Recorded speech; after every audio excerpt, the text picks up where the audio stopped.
क्या आपने कभी सोचा है कि यदि कोई एक सत्य जान लिया जाए तो सब कुछ जाना जा सकता है।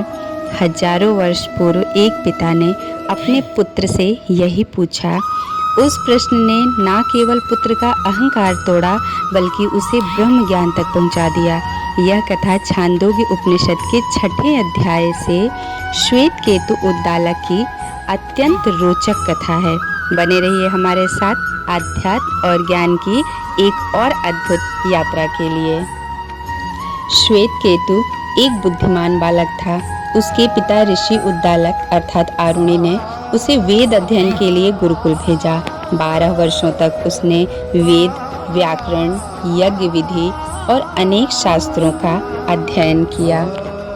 24 वर्षों की आयु में जब शिक्षा पूर्ण करके वह घर लौटे तो उनके भीतर ज्ञान का अहंकार आ चुका था। उन्हें लगा कि वह सब कुछ जान गए हैं।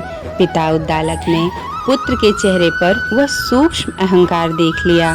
उन्होंने प्रेम पूर्वक पूछा, वत्स, क्या तुमने वह ज्ञान भी प्राप्त कर लिया जिसके जान लेने से सब कुछ जाना जा सकता है?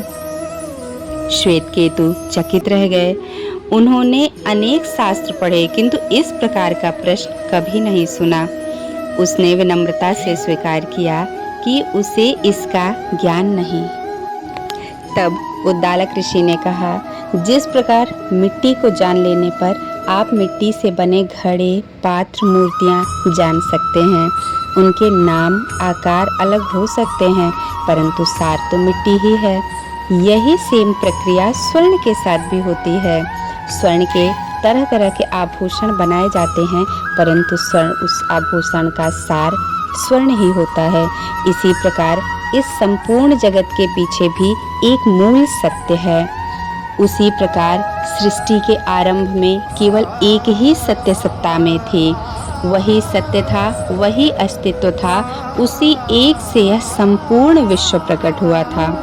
आया, कहा इसे तोड़ो। उसे तोड़ा गया। क्या मिला? उसमें कई बीज मिले परंतु फिर उन्होंने कहा कि अब इस बीज को तोड़ो। तो जब वह बीज तोड़ा गया तो यह पूछा गया कि अब क्या मिला? तो उद्दालक ने कहा कि कुछ नहीं। तब ऋषि ने कहा, यह जो अदृश्य है, दिखाई नहीं देता, वही सूक्ष्म तत्व से इतना विशाल जब वृक्ष उत्पन्न हो सकता है, वह सूक्ष्म तत्व आँखों से नहीं दिखता, वही सबसे बड़ा सत्य है, वही परम तत्व है। यदि आपको यह कथा अच्छी लगी हो तो लाइक कमेंट ज़रूर करें। अभी तक चैनल को सब्सक्राइब ना किया हो तो सब्सक्राइब भी ज़रूर कर लें। हम हर रविवार आपके लिए ऐसे ही एक रोचक कथा लेकर आते हैं। अपने सुझाव हमें कमेंट में ज़रूर दें। आप प्रसन्न रहें, मस्त रहें। सीताराम।